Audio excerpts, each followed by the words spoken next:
Hey there, folks. It is Rob, and welcome to my nightmare. Today is going to be a brand new What I Watched video. What I watched, really simple. I watch movies, and then I show you guys what I watched. That's it. So let's get started. Hope you guys enjoy this. The first one I watched is The Nun. Now, I have always been a defender of this film. People just think it's okay. Some people actually didn't like it. But I've always thought this movie was cool. And I think the nun character is just really creepy. It's got Thaisa Farmiga, who is the sister of Vera Farmiga, who is, in the Conjuring movies. But, she looks just like Vera. But, yeah, this movie's cool, man. I love the creepy imagery and stuff. Just a lot of fun. And I was watching this in preparation for this, The Nun 2. This movie's awesome. I think this movie is a lot better than the first, but I still like the first.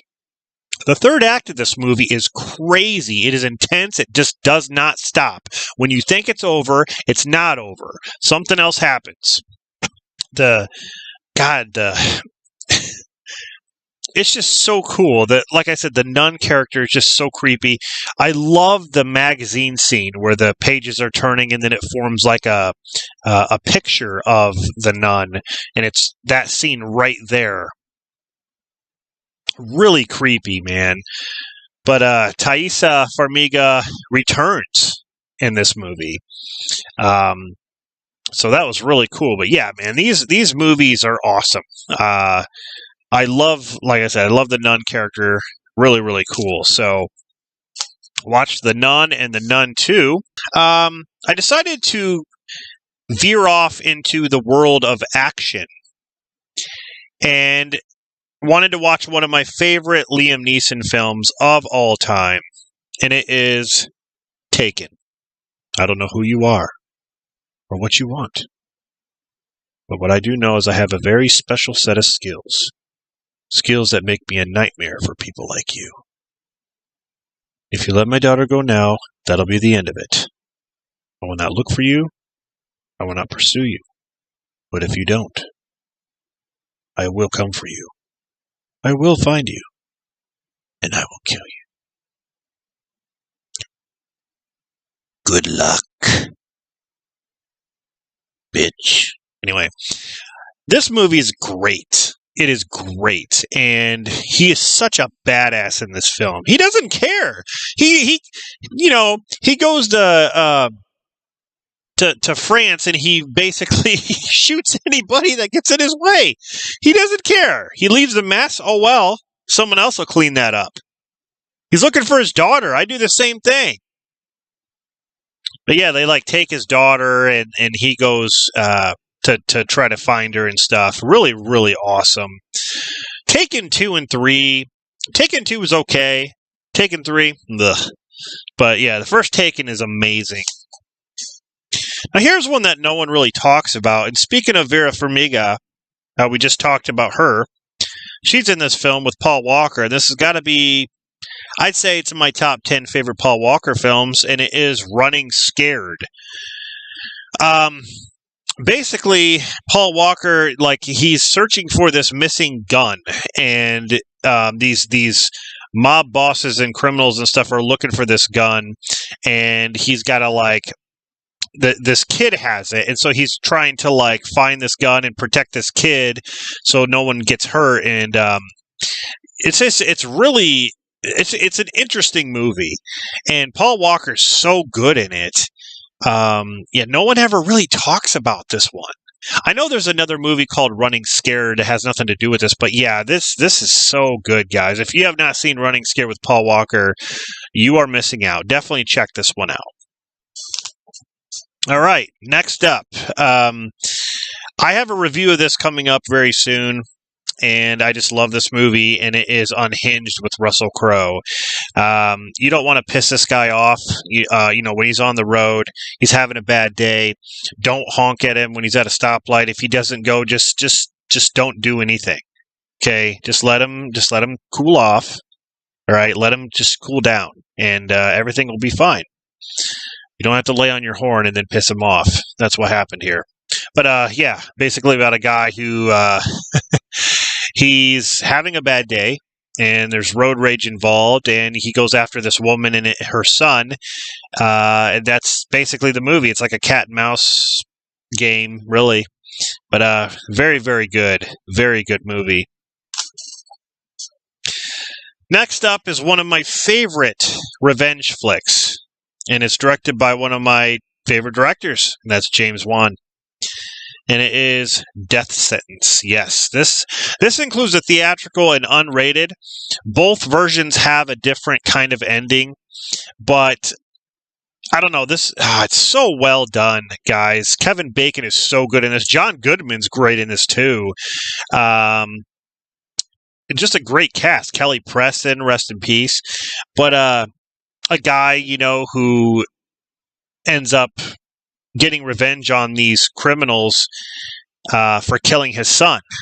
They just kill his son in cold blood for no reason. And so he goes after them. He doesn't know how to shoot guns or anything like that. And he learns the whole underworld. It almost reminds me of Batman. Like he takes the law in his own hands. He goes to those guys'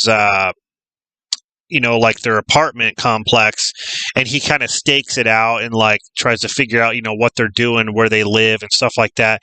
He goes to bars and tries to find people who have connections to these people, and then tries to buy guns, and then he learns how to shoot, and then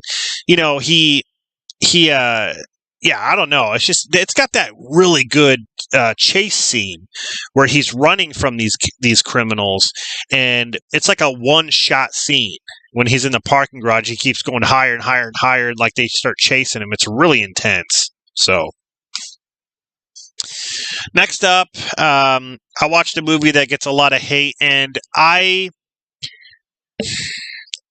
think this movie's okay. I think it's actually more funny than anything, but I just don't like the way they did Dracula. I think they did Dracula dirty. That's the one thing I cannot get over with this movie is the way they treated Dracula, and it is Blade Trinity. So this is the third movie in the series. Now, Blade 1 is my favorite. Blade 2 is great. This movie had so much potential. I like Ryan Reynolds and Jessica Biel, Whistler's daughter. I like that. But having Parker Posey, who was just boring as hell, Triple H as a vampire, but the way they did Dracula, I couldn't buy it. I just could not buy it. I thought this movie needed to be